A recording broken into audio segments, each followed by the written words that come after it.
கொஞ்சம் ஃபிட்டு எங்க அம்மா ரொம்ப ஸ்ட்ரிக்ட் பின்னாடி தெரிய வேணா நீ நடைய கொஞ்சம் கட்டு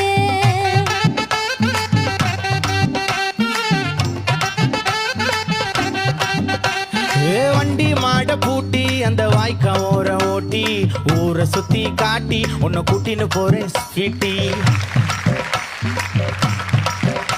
நான் ரொம்ப கோபக்காரி நீ சுத்துற ஒரு மாதிரி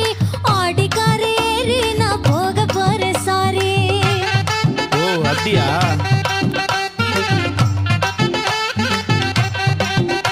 நான் வைக்க மாட்டேன் தாடி நீ வேணா எனக்கு போடி இந்த மாமாவை தான் தேடி உன் தங்கச்சி வர ஓடி